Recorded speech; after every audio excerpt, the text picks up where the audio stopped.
And we are we are recording, I think. Should be pausing momentarily as it has a stroke. But now we're recording. Oh yeah. Now we're recording.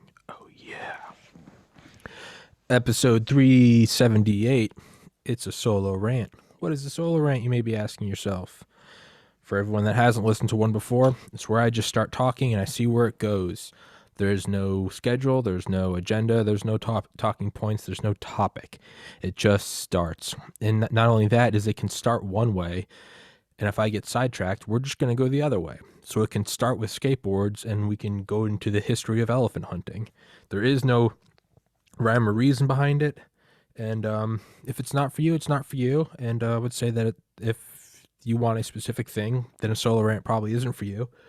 But they are unlike any other episodes, for better or worse, for quality or not. It is March 1st, is Monday, March 1st, 2021 at 4:02 p.m. Eastern time. As of Saturday, the 27th of February, I've been suspended for a week on YouTube for discussing or for perpetuating misinformation about claims that widespread election fraud altered the outcome of the 2020 election, which you cannot talk about on YouTube. I was unaware. Hey man, as much as I hate it, it's a private company. They can do whatever they want. I think it's gross. It's a private company. Just like no one can tell me which guests I should have on, and if they did, I'd have a canary. I can't tell them what I think. It's a blatant infringement, but an infringement of what? No, it's a private company. They can do whatever they want. I think what I always say, I think a private company is free to do what they want, and they are free to shoot themselves in the foot. So that's infuriating.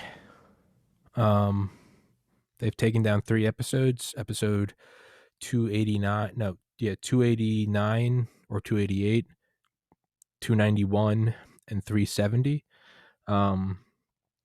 Episode 370 was with Miss Claire Lopez, a 20-year veteran of the CIA. And that's what I claimed in my appeal to YouTube. I said, hey, this is just her talking from her experience with her contacts and network. They said that that's not a valid appeal and that by perpetuating misinformation, it is a scam. Hey, it's a private company. They can do whatever they'd like. I don't agree with it. Again, I think it's gross, but it's a private company. They can do whatever they want. I don't think it's good precedent, right? Ban Alex Jones. We're just going to ban Alex Jones. We're just going to ban Milo. We're just going to ban Trump. We're just going to, on and on and on, right? 14 days to flatten the curve, right? Don't kill my grandma. Go inside. Okay. We're just going to ban, and you may be thinking, how is this any different? You can't discuss the 2020 election fraud, the alleged fraud. You can't discuss that. Tommy, how is that? Why are you making such a big deal? How is that any different than banning? Because now we're not banning accounts. Now we're banning topics. That's a lot different. And it's a new paradigm of censorship. First, we have to ban Alex Jones. Now that the people have accepted that someone can be deplatformed unilaterally across multiple corporations on the same day, then they've established that. They took out the most wild guy, Alex Jones. And now they could just take out the next wild guy, Milo Yiannopoulos, the next wild guy, Donald Trump, on and on and on. Now we start with, you can't discuss 2020, and fuck it. Let's be devil's advocate. Let's play it from YouTube's side. Let's not be reactionary, fake outrage. Let's say election fraud. Let's say it didn't happen. Let's say it was misinformation. Let's say it led. Let's say there's no false flags. Let's just take it. Let's just do a devil's advocate argument.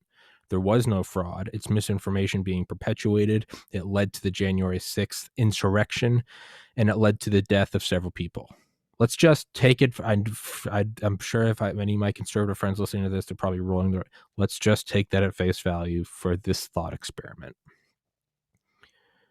If that misinformation was propagated on your platform, your company, the service you provide, and people died, you have to take steps to undo it. I don't agree with it. I think it's a very dangerous, slippery slope. It's because once you can do that, what's the next thing you can ban? Maybe discussing things about COVID. What's the next thing you can ban? Maybe conspiracies about 9/11, Gulf of Tonkin, 1933 business plot, the assassination of John F. Kennedy, the USS Maine. I mean, the war in Iraq, WMDs, Dick Cheney. And there's precedent for that because we saw it go from Alex Jones to tons and innumerable accounts now banned. Tommy, I can hear you say. But they never said that, well, of course they might start banning other topics because they never said that 2020 was the only 2020 election fraud was the only topic they'd ban. Correct, you are. They also never said we're only going to ban Alex Jones. They just started. It's like a cat touching some water, right? Like a kid seeing how far they can go. I need to turn the fan on. It's toasty in here. Why is it so toasty? You might be asking yourself. Yet another good question. It's toasty because despite being 60 degrees in here and chilly, I'm wearing this hoodie and it's warm. Well, that's a fashionable hoodie, Tommy. Where'd you get that? Another great question. You're on a fucking roll. This is from my apparel store. Everyone always says, best merch in the game. I got the best merch in the game. Those people are all frauds and closeted Nazis and potentially pedophiles. Every other channel that has merch, they're reptilians. I design my own merch. This is 100% an original design. This is King Tut. You can't really see. It's an 8K resolution image. King Tut made to look like coals of a fire, and it's glowing. And if you zoom in, you can see, where is it? Yeah, even smaller Tuts. Those look like scratches. Those are smaller King Tuts. They're everywhere. One of many options. They're cozy as hell. This one's been, I think they've each been washed, 20 times now. So I've run these through the wash. I wear them to the gym, work out in them, sweat, go to the sauna. I wear them in the cold. I don't know why that would be a thing. Wrinkle them, crumble them up. They're holding their color. I mean, for something as detailed as this, it's holding its color. Tommy, what does that have to do with anything? Man, you're on a roll with your great questions. Thank you today. This is going to be the physical documentation of my descent into schizophrenia. Purchase merch, hoodies, and as we go into the summer, I'll put it on tank tops and shit or whatever the fuck normal people wear. Provide a revenue source to this podcast. Thus, we're not dependent on, I say we, I mean me, monetization from YouTube. And who knows, maybe down the road, Rumble and BitChute. I mean, Google started, don't be evil. Who's to say that, in 20 years, Rumble isn't the name synonymous with censorship? It probably will be. That's just the nature of how shit goes. Right? CIA, I think, was started with good intentions. So yeah, go buy some merch. Dude, it all goes to this podcast and it goes to helping it remain independent from anyone else. No debts to anybody. No loan sharks coming after you. Don't be dependent. I don't know when Spotify is going to yank it. Maybe they won't. I don't know. Who knows? So, can't talk about election fraud on YouTube. Again, I don't agree with it. I think it's disgusting. I think that's a very dangerous precedent. I think big tech is a bit of a public service now because we are in a pandemic and they are the town square that is now outlawed in that we can't go out in mass and talk and hang out. But I'm not a legal scholar. It's not a road I'm going to go down. Foreshadowing, maybe I'll have on a legal scholar tomorrow, potentially. It's exactly what I'm doing. I'm having on a legal scholar tomorrow, or a lawyer, to talk about censorship. So that's going to be exciting. But you won't be able to watch that on YouTube because the ban is still in effect until Saturday, until March 6th. Actually, it'll be till Sunday, March 7th, I believe. Will be the first upload on YouTube post suspension. Is what it is. Again, not happy about it. And but whatever. If you want the unedited goods, just go to Rumble and BitChute and you can watch them there. But let's stop throwing a pity party and talking about what with me. It's not interesting. It's in that whole, how long was that? That whole 9 minute and 54-second segment could have been 10 seconds, and I apologize for that. Not really. Fuck you. Let's go on a solo rant. Where are we gonna go with this one? We don't know. A solo rant. Start talking, and we kind of see where things coalesce. I guess we'll just start talking about what's on my mind. I'll listen to a book, 1983 by, not 1984, 1983 by Taylor Downing, and emailed him. Hopefully I can get in touch with him, have him on the podcast. Currently reading Idaho Falls, about a nuclear disaster, which I hadn't heard about. Pretty scary so far. I've been listening to Lex Friedman more, and it's kind of fun. One of my favorite things to do is to go into a topic that I truly don't understand at all. And not like calculus, where it's like I'm bad at math, but like I know, like division, multiplication, right? Addition and subtraction still escapes me. But, whereas I just don't understand it enough. I gotta sneeze. Nope. One thing I've always kind of enjoyed doing is going into a topic that I don't understand at all. And not in the sense of like a language I don't speak, but almost. But that's not quite, because language isn't like, it's not definitive. It's not a science. It's something we made up. So like, yeah, you could go look at a book written in Cyrillic and you don't understand it, but that's not the case. What I like to do, and I remember, really first started like going down Wikipedia rabbit holes was like 2007. I would like to go into things that I truly didn't understand.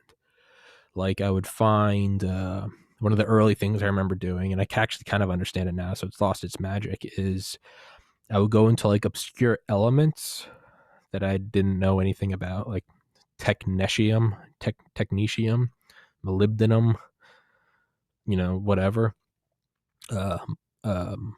Yeah, antimony. Go into these weird things and then I'd go into those Wikipedia articles and I would follow the links in there to something else, to where, like, I remember one of the early ones was the island of stability, and it was this weird grouping of isotopes of certain I guess radioactive elements that on like a graph of decreasing half-lives, there was this weird kind of jump to where, for whatever reason, they were stable at some point, kind of like the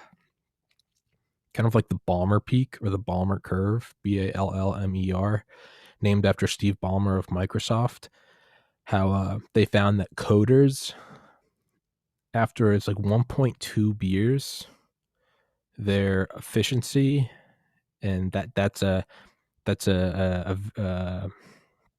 variable which is called E efficiency, which is denoted by, like, I don't know, it's like total lines coded per minute, like factored in with like number of errors made. Their efficiency E spikes, like not even like a bump, a spike, like like PS2 Tomb Raider tits. Like truly a spike.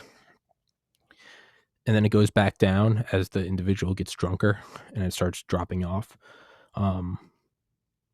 There's something like that in like the island of stability, where it's like radioactive elements kind of it's an island of stability. And I remember, and that's not very interesting, but it was interesting when I didn't know anything about it.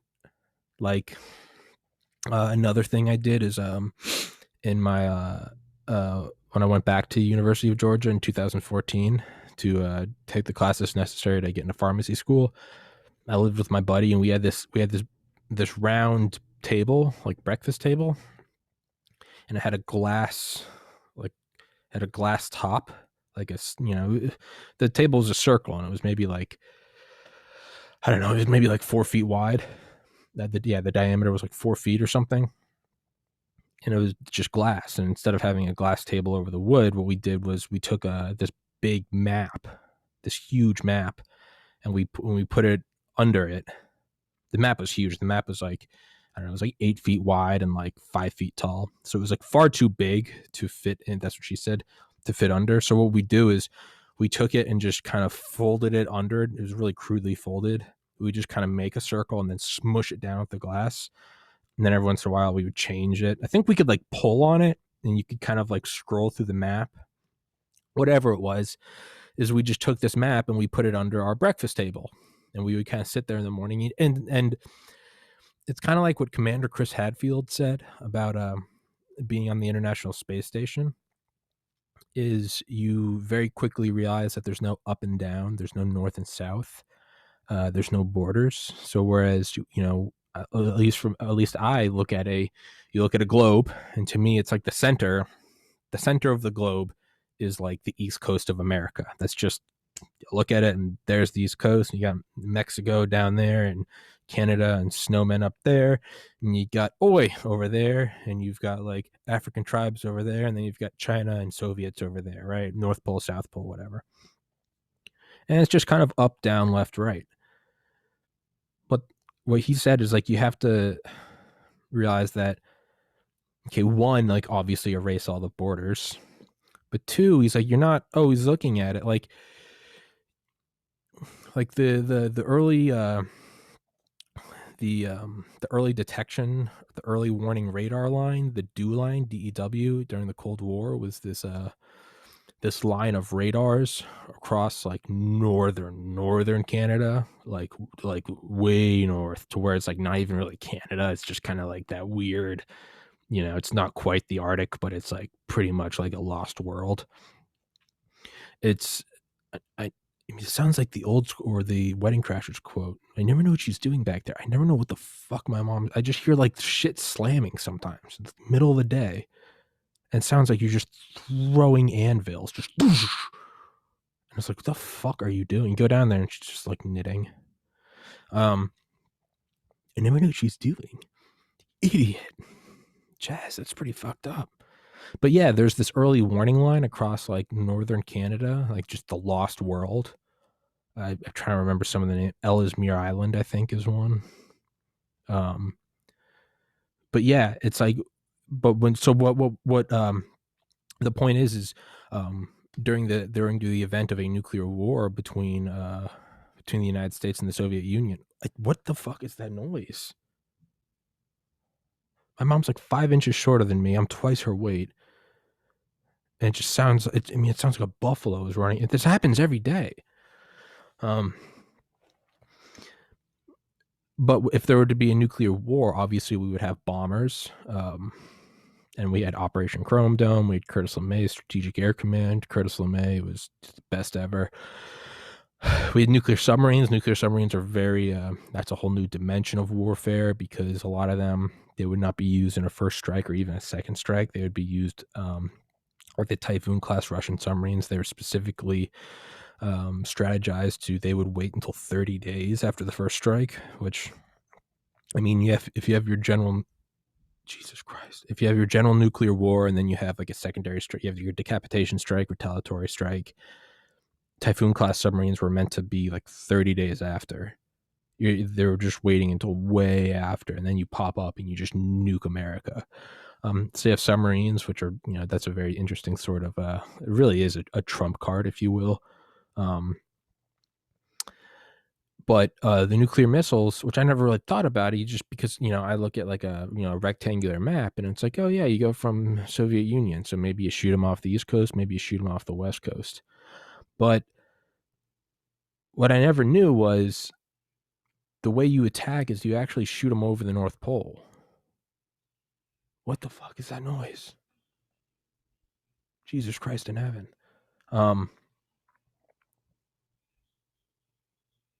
So whatever, I'm just going to talk through it. So what there would be is you'd shoot these nukes over the North Pole. God, that is so distracting. You'd shoot nukes over the North Pole, and you'd shoot nukes over the North. I'm sorry, guys. And can you down a little bit? Sorry, guys. I'm sorry. So you'd shoot nukes over the North Pole, and it's kind of a way that you never. like I would never look at it that way, but it's like, because the most direct path is obviously a straight line. And so what Hadfield said was like, you have to start to learn to look at the world. And it's, again, in my mind at least, when you look at like sending nukes over the North Pole, it still doesn't, it seems a little odd, because it's like, oh, we're sending them over the top as opposed to around. And it's like, no, the whole thing, granted it's not a perfect sphere, but it's like the whole thing is, it's not, there's no up top, there's no around, it's the whole thing is, it's just a sphere, and it's, you're going to the most direct line. And so it's not that you're going over the top, it's a sphere. Just rotate it to where North Pole is. When you look at America, you look at the Atlantic Ocean, and it's like, we're going right. It's like, no, just rotate the sphere so it's like America, North Pole, Russia. You're going right. It's the whole, but the point of that whole fucking explanation was, what Hadfield said is like, you have to look at it completely. You kind of have to remove all prior knowledge. And it's actually kind of like, it's almost philosophical. It's almost a little Buddhist, right? You like, stop labeling things as independent entities, like glasses, microphone, dope hoodie, available at my merch store, flag, laptop. Instead, just look at them as what they are. They're groupings of matter. Just look at it as what it is. Or don't look at an event as, this is good, this is bad, this is a good day, this is a bad day, this is going to be a good week, this is going to be a bad week, that was bad, that is good.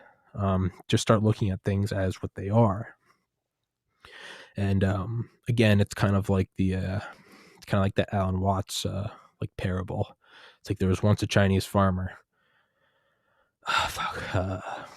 There was once a Chinese farmer, and all of his crops burned, and his neighbors came around and said, "Oh my God, what a tragedy." And he said, "Maybe." And then the next day, while looking for new crops, his son went out riding on a horse, and then 10 wild horses followed him home. And so so he had all these wild horses. Everyone came around and said, oh wow, what a blessing." And he said, "Maybe." And then the next day, all the horses ran away. And everyone said, "Oh no, what a tragedy." And he said, "Maybe." And then the next day, one of the horses came back, and they said, "Oh, what a blessing." He said, "Maybe." And then his son got on the horse, fell off, and broke his arm. And everyone came around and said, "What a tragedy." And he said, "Maybe."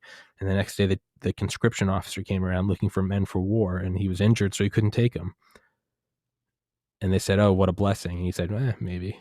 Kind of the whole dad wants to kick him out. But the point is you never know what it is, right? It's you never know what the event is until it happens. So this whole idea that I like to look at things that like I don't understand at all, and then just start listening to them, right? Like I love picking up a video game, like a third installment of a video game, and not understanding anything about it, not knowing the plot, the backstory, and just start playing. And I love just kind of piecing it together.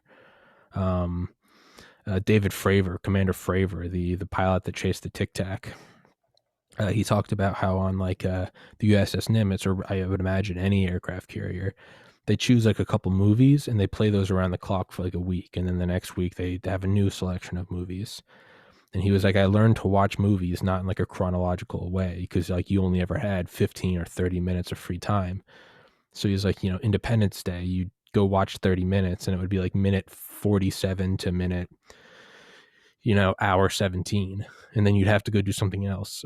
And then the next day you'd catch like the last 30 minutes. And the next day you'd catch the first 30 minutes. And the next day you'd catch like the third 30 minutes or something. And when he came home, his wife was like, "How do you watch things like this?" And he's like, "Oh, I just kind of learned to piece things together, like as they went." That's a lot how I listen to audiobooks. If it's I'll put on the audiobook and I'll start. And this is kind of a solo rant. You can see we're just going for a walk. We don't know where we're going with this, but that's what I'll do with an audiobook is I'll just throw it on in the background. I never set out to go, I'm going to listen to this book, I'm going to get information from this book, and I'm going to discuss this information on the podcast, unless, of course, I'm having on a guest and that's their book and I need to do that.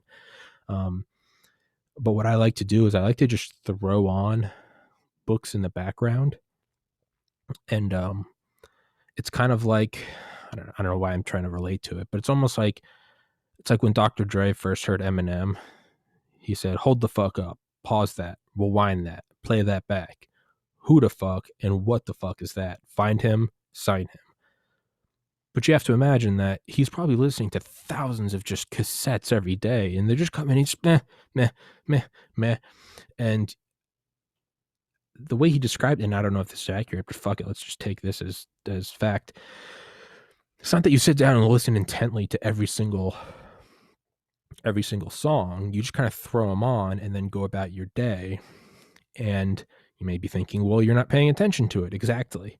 So if something does pierce through that peripheral consciousness, if you will, then it's important, right?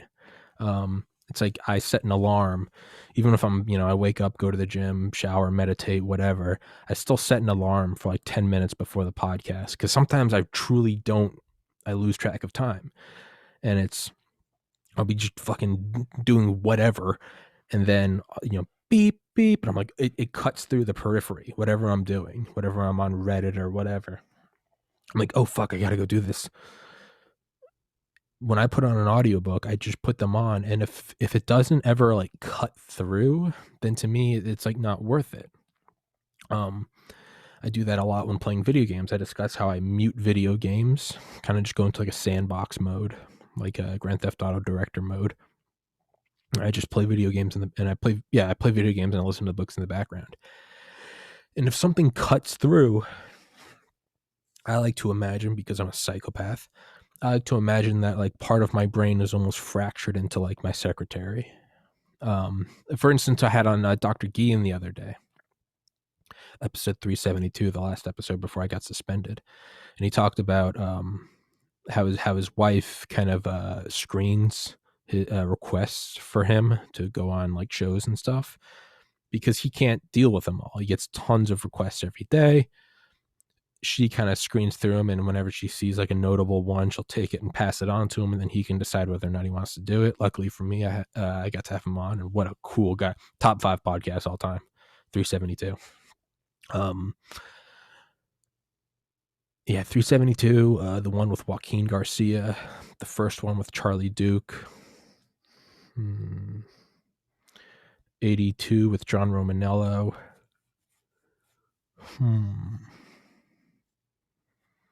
I think there's another one in there somewhere. Yeah. But she kind of screens them for him. I like to imagine that my mind is kind of fractured. There's a good soundbite for the future. Here he is stating, Your Honor, that his mind is fractured. But like my mind is fractured, and I listen to audiobooks, and when something notable comes into my general like sphere of consciousness, my secretary, much like Dr. Guillen's wife, screens it and goes, oh, that's actually kind of interesting. I'll pass this along to Tommy. And it gets passed along to me.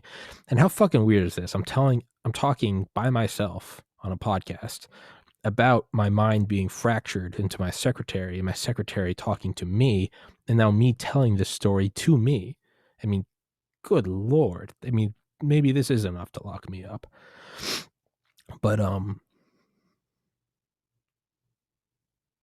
so when something like seeps through, like 1983 by Taylor Downing, a lot of, and it's not that his book's bad, it's just a lot of it I knew. A lot of it was just kind of Cold War tensions. It's not that like someone else broke before him, but there's only so many factoids about the Cold War that you haven't learned from one way or another. Like, I don't know how many times I've heard the Cuban Missile Crisis discussed, but so I'd kind of zone those out. But then every once in a while, something would seep in. And what I never knew anything about was Able Archer 83, the war game that almost turned into nuclear war in 1983, because the Soviets, or as the narrator says, the Soviets, S-A-W, the Soviets thought that this war game was actually a war game, an actual military operation dressed up as a war game. And so that they're putting everything in a place, because if they're invading, all the alarms would go off. If you did a war game, right? It's like how nations probe each other's airspace and their Air Force response times. So whenever you hear about like Russian bomber off the coast of Alaska, like we're doing it off the coast of the, how do you say, the Kamchatka Peninsula. We're doing it to every nation, and every nation's doing it to every other nation. You probe, right? You're not allowed to go in the airspace. Let's see what the response time is. So you send over something, and they come up, and they, if it's a random Monday in March, and they come up, and and you're met with fighter jets within like 90 seconds or whatever it is, probably like 30 minutes. It's like, okay, they're watching, right? They're watching, waiting, as opposed to like, and the idea of that is like, well, yeah, in an all-out war, everyone's expecting it, but you want to see how are they acting on some idle Tuesday, right?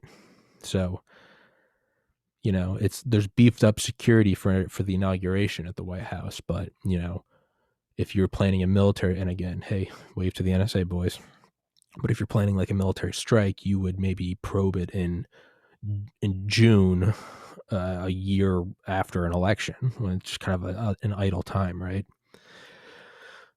So probing, airspace. Yeah. So it's kind of like probing, right? Oh yeah. So Able Archer, but yeah. So interesting stuff feeding through into like my consciousness, and that's how I'll listen to audiobooks and stuff. Just let it seep in, and if it's interesting, what I'll do is I'll play it back again, and sometimes it's that was really interesting, so I'll just play the book, and I'll finish the audiobook, and Audible hopes you've enjoyed this production. And then you start it again. This is Audible. And then you listen to it again and again, and kind of like Commander Fravor with movies on the Nimitz, you piece it together when you can. You get the picture of what you want. And then what's interesting is you find something within there that you enjoy. And it's it's almost like when you hear a song by an artist and you're like, that was really good. Can I find some more of that artist, right? It's like how I discovered Post Malone, like hearing Rockstar. I was like, what the fuck is this? I'll go in and I'll find a unique thing in that I like. The Shadow Factory, was it that? I think it was Shadow Factory. No.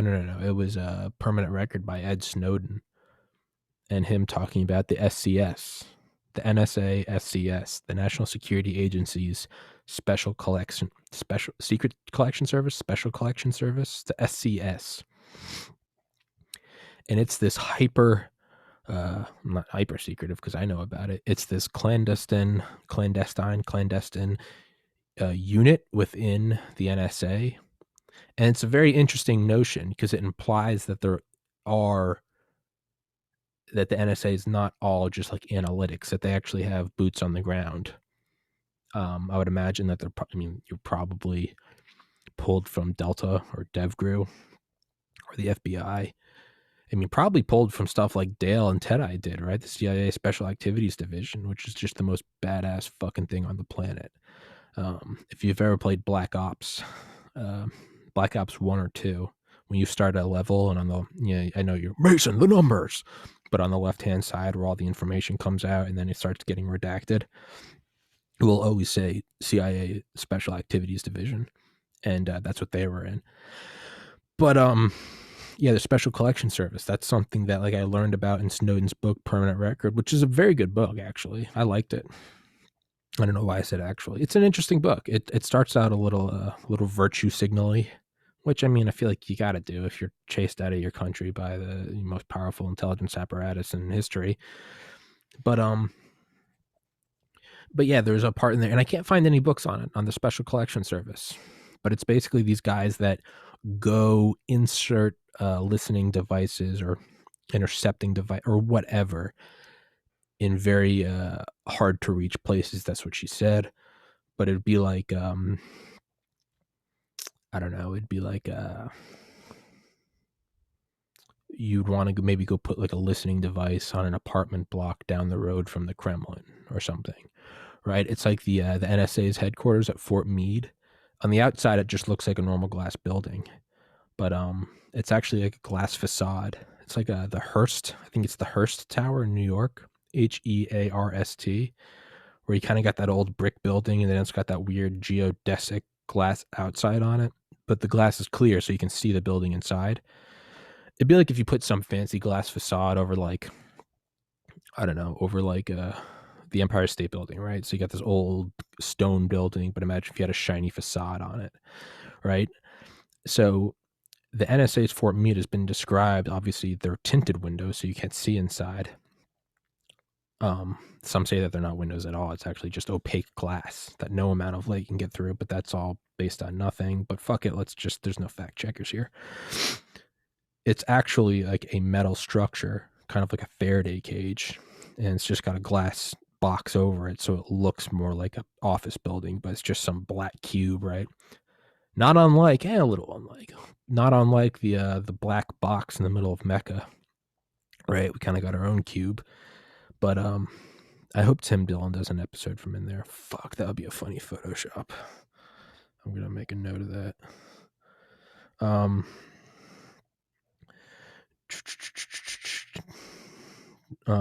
Sorry about that.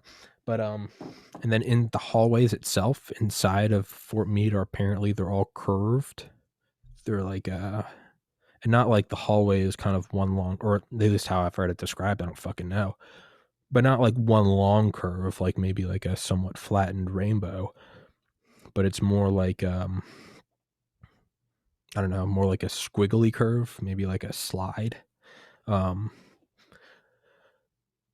And that somehow helps with no electromagnetic radiation emitting from it. And then, I mean, you have to imagine that we probably have red cell teams for the NSA. A red cell team is when you create an artificial, you select a team of your best operators or penetrators, that's what she said, to try to break into your own systems, right? So it'd be like,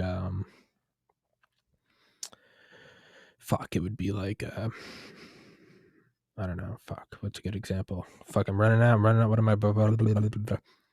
It'd be like if this podcast had a whole group of people working on it, and we had our own, it'd be like if my dad paid me to try to break into the house, right? I would search the system, I'd be like, okay, I know he has locks there, and I know we have like an alarm system here. I would try to find a way to break in. Obviously, you don't want to publicly state that because you don't want the enemy to know how you can break in, but you want someone that's familiar with the system to try to still find a break in. Because then you try to plug that hole, and then that's what she said. And then you try to find you'd maybe get like another group of people, and they'd be another red cell team. And there's like waves of it. You can try to like, not Lou Elizondo, that's the UFO guy. Lou Merletti, who Annie Jacobson talks about in her book Surprise, Kill, Vanish, is this guy in charge of the Secret Service. And what they did was they had a Delta try to get onto the White House lawn, because they have all these like long range radars and detections all around the White House perimeter and within like DC and everything, right? And which is kind of what's unrealistic about, is it White House down or Olympus down or whatever, where it's that C-130 all of a sudden makes a beeline for the White House, and it's like, no, you can't even get anywhere close. But they thought they had this whole thing like sealed up, and they're like, now let's see if can someone penetrate it. That's what she said. And so they had a team of like the best Delta operators, and they were like, try to get on the White House lawn, and they did. They said all of a sudden they just noticed some, like one of the Secret Service guards like freaked out, because all of a sudden they're just like thermal picked up like 40 bodies on the front lawn at like 2 a.m. And they were like, how the fuck did you get there? And they parachuted in. How did they do that? Did they hijack, did they get in a FedEx plane? Did they go out it's all classified how they got on there, but they plugged up that weak spot. But that's what a red cell team is where you try to break into your own system, and then you fill that gap. I've really got to pee. 39:30.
5:39. Wow, that really does take a minute and a half to pee.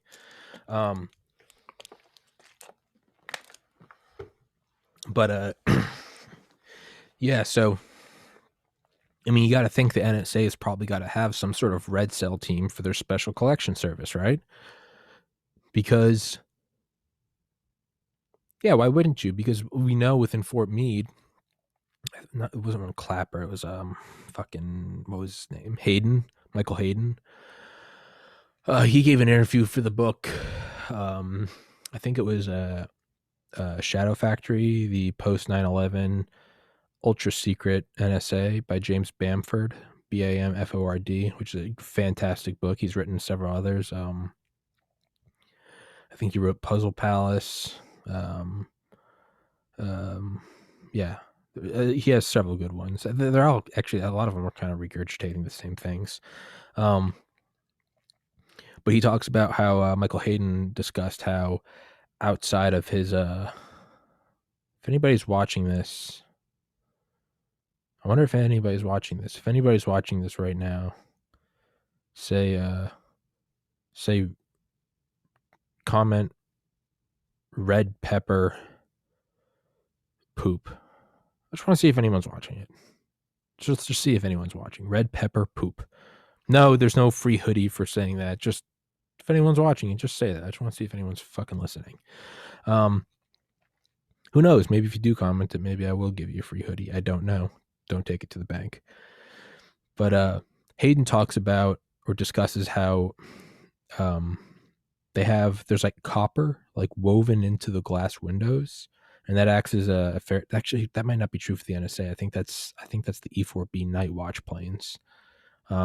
If you look at videos from within the Doomsday planes, if you look at videos from like within the Doom, which are online, oddly enough, they show the windows. There's a cage within the windows, and it's not like security like a liquor store in downtown Atlanta, but it's just like really tiny, almost like a screen door, and it's just copper. It acts as a Faraday cage, so it can be protected against an electromagnetic pulse (EMP). Claire Lopez is also an expert in EMPs. We have at least 3 more podcasts lined up with her because we got to discuss the red, green, black axis, the Club K container missile system, and she's I want to pick her brains about EMPs. But yeah, so Director Hayden talked about how in between the windows there's actually a gap. There's a window, and there's an air gap to another window, which one makes it difficult to.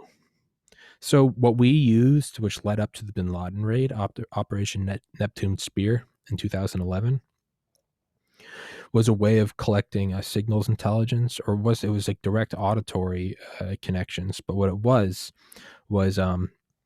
so the human voice has its own fingerprint. You could say it's an auditory print, audible voice print. I don't know. It's 100 times more unique than your fingerprint. And somebody please fact check me on that. But your voice is more unique than really any other part. Maybe not your cornea, but it's much easier to gather than everyone's eyes. But I mean, I doubt that. I bet they have it. The system is in place, guys. The fucking beast is in control of the system. There is a world government. I don't care what anyone says. They're in charge. They have everything, and it is what it is. Just fucking enjoy yourself while you can. But they have it all. It's all fucked. But there's peace in that.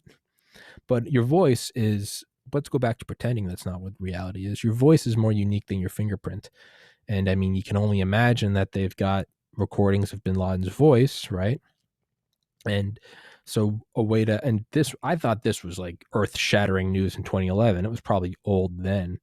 Remember like in Splinter Cell, which I never played a lot, but my buddy JP, episode 49, who I've known for most of my life, or about half my life, remember he introduced me to Splinter Cell in high school. And I remember one of the levels was like, you used this almost like mini satellite dish, and you pointed at people. You're in your spy, kind of like Hitman, but you pointed at people like across a map. And I ate so much bacon last night, I can feel the rolls on my face. Sorry, but you'd point this like satellite, this like handheld satellite dish, and you could amplify voices. Right? It's like cup your ears, do this around your ears, and be amazed at how much more you can hear. It's crazy. But yeah, I guess that's what makes sense with the thing I bought. Okay, but that's like picking up like faint noises being emitted directly. Apparently, just like how we didn't know about the didn't know about the stealth Black Hawk helicopter used in the Bin Laden raid until obviously it happened and it crashed. Which another note about that, apparently that wasn't even the most advanced one. As per Mike Baker, former CIA agent that's been on Joe Rogan several times, talks about, he was like, we have the best technology, but it never gets used because they're so fearful of it getting captured and back engineered. So if they come out with a new technology, they'll wait for the second generation of even more advanced, and then they might even wait for the third generation. And once the third generation is mastered and completely outperforms the first generation, then you can use the first generation in the field. So if it does get caught and captured, and all of a sudden the other side now has that ability, you already have a third generation that voids the first generation. So you're it's like an insurance plan, if you will. Instead of going, oh fuck, they got it, now we gotta get ahead. It's you, right? It'd be like if you create Grand Theft Auto like San Andreas. You don't let the public see San Andreas. You then make Liberty City, Grand Theft Auto 4. You then make Los Santos, Grand Theft Auto 5. Then you go out and start playing San Andreas. You still try to keep it secret, but if it does get captured and then released to the public, you don't have to all of a sudden go, fuck, now we got to do a crash program to come out with a GTA 4 instead of a GTA 3. For everybody listening, San Andreas is 3, Vice City is, or Liberty City is 4, Los Santos is 5. You let, if they do, you want to keep 3 quiet, but if it does get captured and it does get copied and put on fucking LimeWire or whatever, mega upload, you then don't have to go, oh shit, now we got to really crunch and get to GTA 4. You already have 4 and you already have 5. So if you do by any chance get 3, 3 is captured and reverse engineered and then exploited, you're still 2 steps ahead. So there's like a built-in void, nullifying. That's what Mike Baker said. I don't fucking know. But it is, I have read, and not from any reliable sources, fuck you, just let me have this, that the stealth Black Hawk was actually a first generation, and by the time it was used, we were on number 3. So you had the Stealth Hawk, and then you had one after that called, I think they called it like the Ghost Hawk, and it was even quieter. And then they had a third generation, which they called the Jedi Ride, Jedi Ride, because it was silent. Is it true? Probably not. Don't take this from me. Don't take this from me. This is, let me enjoy that conspiracy. Don't fucking take that from me. Don't you dare. But apparently, yeah. So, but what they were doing with, so anyways, the Operation Neptune Spear, one of the things they did, but this wasn't an accident, whereas the stealth helicopter crashed. What I'm about to say wasn't an accident. I don't know. Who cares? But what is declassified is that leading up to intel to Neptune Spear was, we, I guess, hypothesized that Bin Laden was there, right? It's what they called him from the satellite images, the tall man, because he was this, like, he's head and shoulders taller than everyone else there. He said he was walking around the garden and the ways the shadows would hit, and then they could find, I mean, that's from image interpreters. They could dictate it. I don't even think that's image interpret. I think that's just geometry. But they thought he was there, so they started doing. So they had of course, it's the fucking CIA. So they have assets in Abbottabad, Pakistan, right? What's that joke? Talk about a bad place to hide. But they used lasers from some other house in this like small town, if even some fucking village, and they used lasers to hit the glass of the compound, and then when people inside spoke, the windows would vibrate. And this isn't unique to this compound or something. It's not that they were exceptionally loud or that the window code was non-existent. It's happening right now in this room. It's happening in your room. It's happening in your car. When you speak, the windows are vibrating. Undetectable to the naked eye, probably undetectable to most instruments. But there is no energy lost. It only converts to another form. So part of the acoustic waves does vibrate the window. Just, I mean, microscopically, maybe even on like a nano level. Who knows? Someone knows. I'm sure I could look it up with a Google search. But the windows would vibrate, and so they would hit it with a laser beam, and kind of like the Doppler effect, as the light's traveling at 186,000 miles a second, it's still hitting it, right? And then when it bounces back, it should be coming back within a set amount of time. Like radar, if something's closer to, if you hit it with radar at time 0, and then at t+1, you hit it with radar, and the time difference between the two radar returns are different. Obviously, it's an object that's approaching, right? Or going away. But it's light hitting this window, and the window is moving somewhat closer than you and then goes back, but it's not stationary. So the window is vibrating, and then depending on what the person is saying and how loud they are they saying what would be a word that doesn't make a lot of noise? Maybe like goo, like a baby, goo goo gaga, versus if you said peanut butter or Peter Piper picked up, So there are different noises, there are different noise levels, different amounts of energy, and it causes the window to vibrate. And in that way that it's vibrating, it's causing the light to come back at, just fucking trillion femto seconds closer or sooner or later. It creates a whole message, or it creates a whole, data signature that you can then decode and figure out what they were saying. I would imagine maybe you got to know what language they're talking. But then with that, now I don't know, I might be putting my foot in my mouth here. I don't know if they're able to detect the actual distinct voice that's talking. Now that I'm saying it, I don't think that's what it was. I think that's too advanced, right? And maybe they do have that technology, but then why would they have disclosed that publicly? Because the laser auditory surveillance technology wasn't disclosed by accident, like the crashing of the helicopter. This was released intentionally. So I doubt, yeah. So it was controlled. I would imagine, maybe now, 2020, maybe they could, not only could you surveil my window from across the street or down the road, maybe if I said banana and my mom said banana, well, sure, those are two distinct voices. It's not that the odds are that they're going to sound different. I don't think we could match our energy outputs if we wanted to.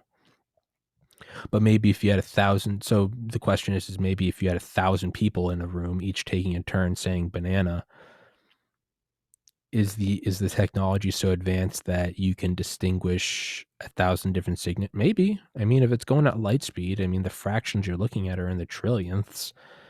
It's like I take average views for each of my videos and I keep a spreadsheet of it. Like I keep the averages out to 4 or 5 decimal places because that's the only place that I can see an actual change.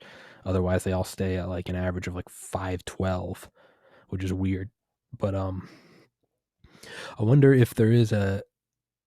So the point is I don't think that's how they found Bin Laden. I think it's Occam's razor. They probably heard someone say Bin Laden. That's what it probably was. It wasn't, oh, do we hear Bin Laden's voice? It's probably like, are they talking about lunch or are they talking about Osama Bin Laden? Which is probably what it is. But I wonder if the technology is so advanced that you wouldn't even need because what if it's Bin Laden talking about lunch and there's no one else there and they're talking about lunch? So then that wouldn't be the differentiating variable. You would then want the voice saying it, right?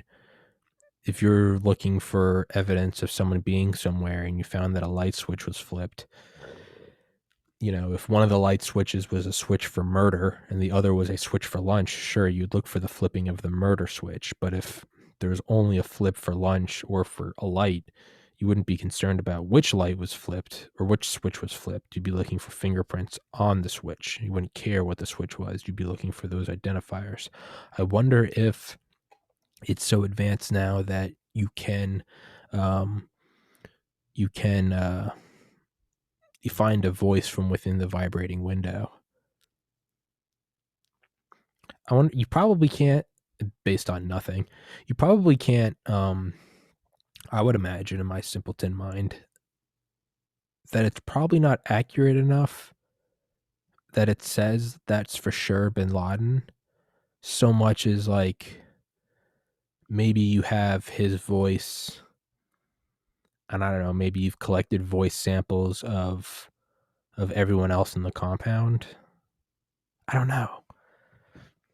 I feel like you could probably pick out his voice from like a couple other people, but maybe not, because there's only so many people that can be in that compound, versus like, can you pick out his voice from billions of others on the World Wide Web or a phone? But then again, that's not like a janky, watered down recording, right? That's not the laser hitting the window. That's then the direct audio recording from the phone. Yeah. Anyway, back to Fort Meade. Michael Hayden talked about how in between windows, not only would you have a gap so that, let's say he's talking on the inside, and for instance, let's say you're not trying to, that's a weird example, right? Because you're trying to find a specific guy, bin Laden. What if you're not worried about who's in there? What if you just want to hear what they're saying? I keep bumping into this and pulling back. It reminds me of my dog, Oscar. He was just fucking blind, or you could barely see anything. Every once in a while, you'd go to like pet his nose, and he wouldn't know it was there until you like touched it. So you'd be like, "Oh, what the fuck is that?" God, I miss that dog. He was so blind that like he'd be walking towards you with his stupid paws, and he wouldn't see you until you were like 6 inches from him. So he'd be walking, and then he'd stop like you just popped out of nowhere. He was just, who are you? It's God, I miss that dog so much. I love you, buddy. But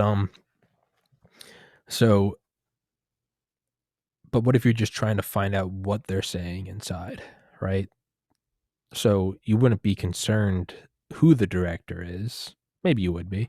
But let's just say for this instance, you're not. You don't care if the director is Michael Hayden or if it's Gumby. You're more concerned with what discussion is going on in the director's office of the NSA. And again, I'm sure the actual location of the office within the building is top, but whatever. Let's just say you managed to pinpoint it. You just want to know what they're saying. I mean, like all insulation, right? You put an air gap in between. That helps a great, like a hydro flask thermoses. I mean, that's what allows it to stay so cold or so hot. A thermos is that the insulation is a vacuum seal, right? We know that copper is the greatest conductor of heat for all metals. Water is okay because it's got a high specific heat. Shout out my little brother.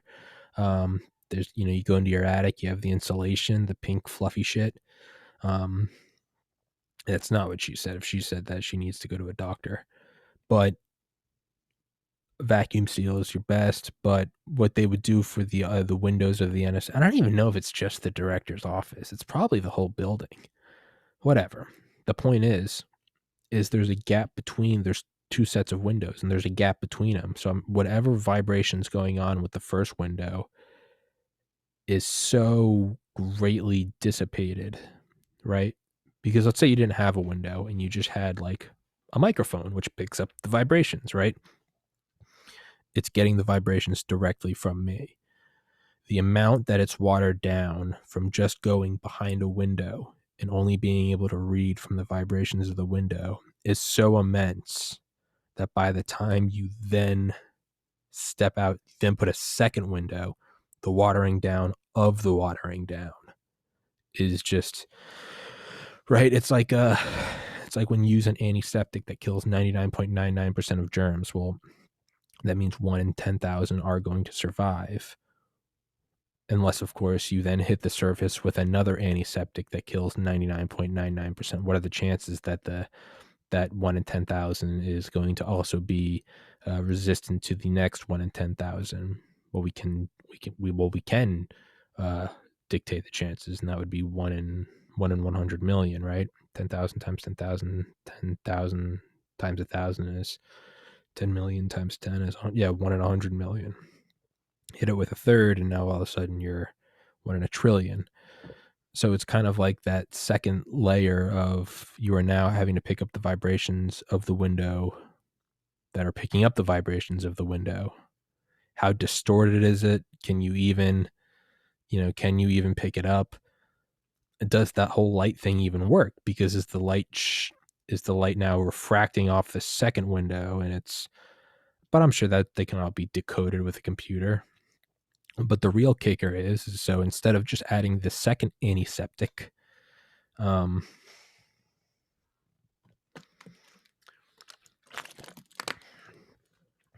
don't know what we should call this episode. Windex and eavesdropping? I don't know. I don't know. Bleach and Bin Laden. I don't know. That's a good. We'll do Bleach and Bin Laden.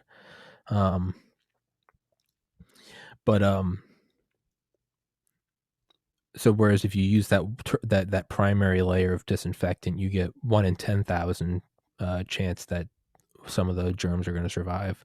If you then use another 99.99%, right, you get 1 in 100 million. Maybe even then, now it depends on what are you dealing with, though. Are you dealing with the common cold? Well, you only really need that first 1 in 10,000, right? Because if some of it survives, someone just gets a cold. Are you dealing with COVID? Are you dealing with COVID in an ICU unit with geriatrics, right? With old people? Maybe you do want that secondary layer of disinfectant, 1 in 10,000, 1 in 10,000, so you get 1 in 100 million, right? What if you're dealing with Ebola or smallpox, and you're in the basement of the CDC? Well, maybe you want to spend the money on that tertiary layer and take it not from 1 in 10,000 or 1 in 100 million, right? Because then 100 million times 10,000, 100 million times 1,000, 100 billion times 10, a trillion. Maybe you want it to be a 1 in a trillion. Maybe it's not. Maybe it's worth that expense in both the disinfectant cost as well as labor, whoever the fuck's applying it, or the protocol for applying it, right? Because it would have to be a systematic thing. Maybe it's worth not letting Ebola get out or smallpox get out. So again, are you blocking surveillance of your own bedroom just for general privacy? Or are you blocking surveillance of someone that works at the NSA and has a security clearance? Maybe you do that double layer. What if you're the director of the NSA? What if you're discussing X key score or stellar winds or whatever? Would you want that tertiary layer? And so what's the tertiary layer? It's taken me like 40 minutes to get to this point.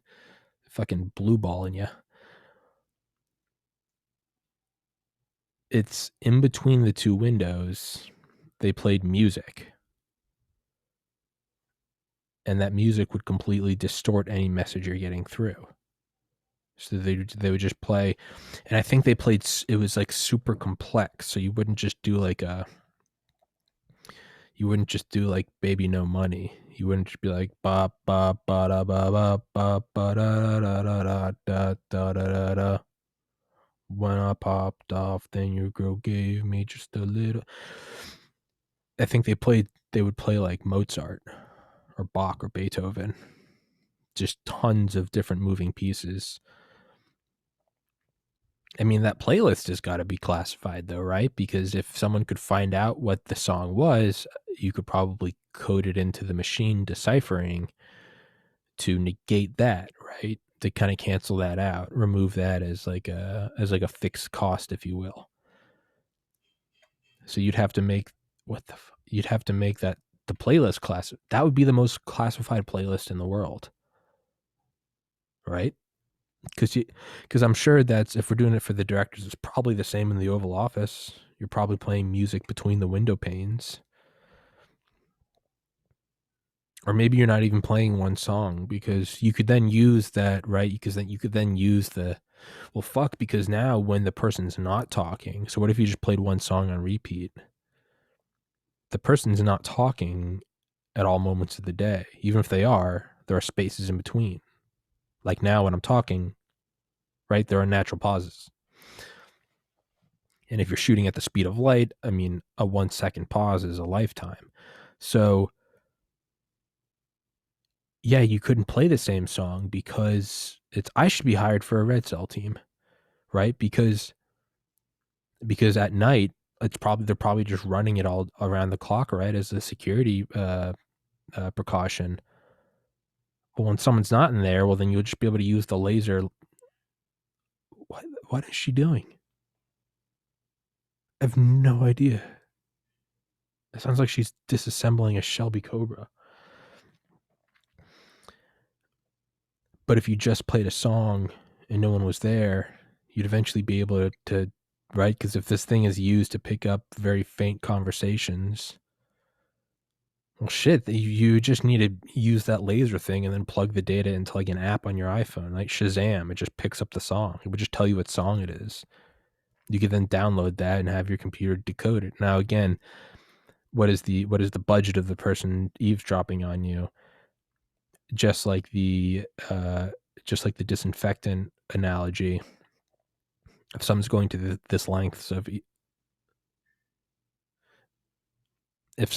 these lengths to eavesdrop on you, that's a power drill. That's a power drill. That is a power tool. She's literally taking apart a Shelby Cobra in the kitchen.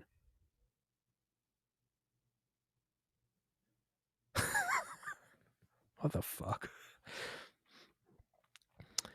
My head's down. I'm thrown for a loop. But if the person's going to, again, the Windex with the Ebola, that the whole smallpox analogy, if someone's going to these lengths to, again, do a double window pane with music playing in between, then the person eavesdropping on them is also probably going to great lengths. It's probably a nation state sponsored program or operation. So you got to imagine they have the computing power to do that.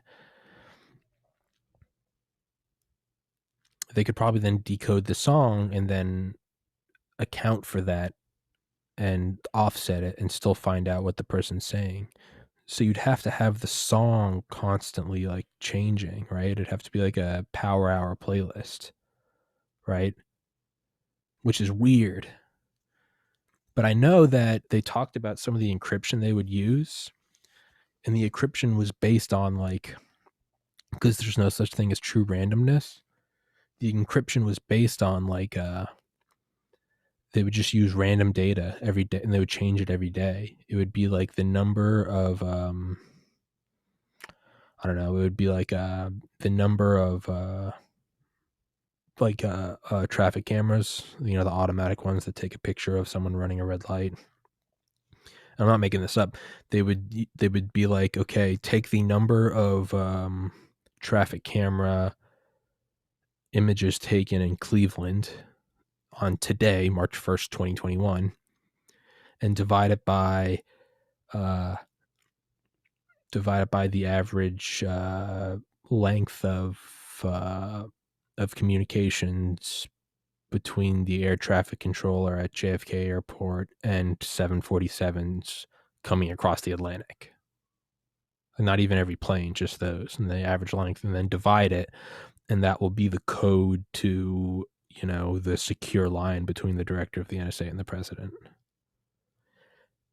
And not only was, that was classified, that would be classified. It was so no one even knew what numbers you were using. And by the time you did figure it out, if you had some quantum computer that could crunch that, by the time you figured it out, it's been 24 hours and you've changed it. Now it's the number of freighters that are behind schedule leaving the tip of Chile multiplied by the average height of a solar flare that day. So that's how they get like true randomness. And then I would imagine, I bet the rabbit hole goes deeper. What are the things that were right? It's kind of like operation names. They make up military operations. You can't rely on human randomness because you'll always be influenced by it. Like Neptune Spear taking up Bin Laden. If you told me to come up with a name for that, I would go out of my way to like not mention like 9/11. I would not mention the desert. I would purposely try not to mention any sort of cheesy revenge, like the Eagles revenge, or, you know, Uncle Sam smiles or some shit, right? Or this is for the boys in Brooklyn, right?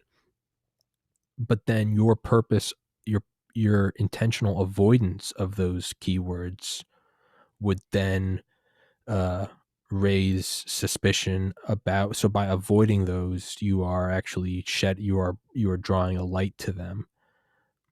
Again, by intentionally using them, it's are they purposely using this to throw off a scent. So I doubt there's even like a set of parameters. You know, there's like, because with like military operations, they have like two sets of like words, and they're just rotated. So like taking out bin Laden, like it could have very well been like desert assassination, like that might have been the name of the program. But by it being truly quote unquote random, it does provide a level of security, because if someone intercepted it and they heard it was desert assassination, they're probably going to think, well, it's not going to be a desert assassination because they wouldn't name it that, or would they? But by it being truly random, you do have that sort of cloaking ability. So at least what I've read, I mean, I think this is from like the 40s, is that there are like two banks of words, and whatever operation, whether it's developing a nuclear weapon or whether it's collecting the mail of an ambassador in Argentina, regardless of like, you know, threat level, you just give it a random name, and they're all equally complex. You don't give a super secret one a super complex, right? If I see 5 potential passwords of an NSA director and they're all 5 characters and then one of them's 30, well, I'm going to go after the one that's 30, right? The idea is that you'd make them all 9 characters. Who knows which is which is their login for Uber Eats, which is the login for the nuclear arsenal. So there's this whole like cup game, shell game. So unlike the two banks of words that in my mind I see as like two Jeopardy wheels, and you spin it and one of them says I don't know, one of them says magnetic and the next one says pelican. Okay, we get magnetic pelican. Who knows what it is? And then, you know, one of the generals is sweating because it's like, fuck, you know, this is giving away our magnetic pelican program. But the idea is that, like, well, no one knows it's giving it away because it's truly quote unquote random. So, but then back to like NSA encryption. I wonder if it's even two banks, because you could eventually discover the two banks, and then that would greatly reduce the number of computing power you needed, right? So it's like, do you have a bank of like traffic camera tickets given out in 50 states, or you have 100 cities in one bank? And then, so that would be column A. Column B would be either multiply or divide. And then column C would be even what we talked about, 747s coming to JFK or cargo ships leaving Chile behind schedule. Those you could still go, oh, okay, so the second bank is something to do with oceanic travel. 747s, cargo ships, it's oceanic travel. So I wonder if it's even that simplified. I mean, are there hundreds of banks? Are there no banks? Is it truly random? I don't know. But yeah, I'm kind of finished talking. That's a solo rant, guys. You plug in and you get what you get. It's I just talk. There's no purpose to it. And which is why I tried to disclose beforehand very openly. Well, I put it in the fucking title, you morons. But I say it's a solo rant because some people might really like them. Some people might go, oh, God, I fucking hate these, right? It's like Joe Rogan with his what is it, MMA companion, you have Fight Companion. Like I loved listening to Rogan. I wish he'd come back to YouTube, but I loved listening to Rogan, but like I didn't give a fuck. I mean, truly, I would love when you'd have on like a comedian or something, and then they'd start talking about. I'd be like, I don't care. I don't want to hear about a rear naked, whatever the fuck. They're some Kama Sutra thing. Just keep talking about whatever you're talking about. So I think that's why I started Fight Companions, because they kind of compartmentalize it into there. Well, that's what I try to do with solo rants, is I try to compartmentalize it into like, this is what it is, and if it's what you like, go for it. If it's not, hey, whatevs. Because it can't be for everyone. Just like every guest can't be for everyone. I mean, a lot of people love when I talk to Dale. I'm sure there are some people that don't listen in because they're just not interested. They're like, yeah, it's the military. It's all the same. Kind of like how I view Fight Companion. There might be people that tune in and they're like, oh, fuck yeah, Roger Williams. There might be guys that are like, I don't want to listen to sci-fi readings. They might be, they love tuning into CIA shit. It might be that you're listening and that, you know, you're far left, whereas I'm far right. And you go, I don't want to fucking hear any politics. Maybe you only tune in when I'm having on, you know, scientists and it's apolitical. I don't know. But I do try to at the very least disclose it's a solo rant. I don't know why I'm acting like that's a new thing that I disclose it. I put it in the title. If you can't figure out it's a solo rant, I mean, grab the bar on YouTube, grab the little dot and drag it. There's no one else here. It's just me. I don't disappear. It's just me. It's a solo rant. But solo rants are just that. I'd say if anything more than anything, I'd say they're just kind of like exercises. I'm just, maybe one day in the future they'll be the best thing. Tim Dillon, he's one of the only people in the world that I'm upset when he has a guest on. You may be saying that's strong language. Are you actually upset? I am. When he has I love Tim Dillon. I adore Timothy J. Dillon, Dillon. But I can't stand when he has a guest, because I just like his solo rants, because they're so brilliant. That this past Sunday, he did an episode live somewhere with a bunch of people. All right, well, I guess I'll just wait till next week. I don't want to listen to it. Fuck you. You know, his Patreon archives, with the exception of the great Raymond. Thank you, Raymond. I can listen to Ray Kump all day. Ray Kump's fucking hilarious. But yeah, so a solo rant's a solo rant. I just start talking. We go for a walk. We see where it goes. And not only that, when it starts going somewhere, I don't mind veering. I purposely don't stick it to one thing, you know. So if you start talking, and it seemed like we're going into the island of stability or the early warning sign across northern Canada, you know, I was partway through that and I realized I just didn't want to talk about ICBMs anymore, and we just took it for a ride and we ended up on Bin Laden. Who knows, man? And now we're here. I thought I was going to end it, and apparently I'm still talking. So I don't know, man. That's what a solo rant is I just kind of go for a walk and I see where it goes. I really am just thinking out loud. I'm just letting it all off. And it takes different turns and it takes different patterns and it grows and it twists and it, you know, sometimes it circles back, sometimes it doesn't. But if anything, I'd say it's kind of an exercise. It's an exercise in filling dead air, that's for sure. It is a definite exercise for filling dead air. You got to just keep talking and talking and talking and talking. But again, I know that they're not all the best, but goddamn if they're not some of the most fun. Some of the most fun. It's fun to banter with someone when you don't have a topic and you're just, you know, talking about a book. It's obviously going to be a little more focused. But even having on a friend, yeah, those go off into the weeds a lot. Those are fun that way. Solo rant, I don't know. I think more than anything, solo rants are kind of challenges. Because like I never go into it like I'm ready to talk.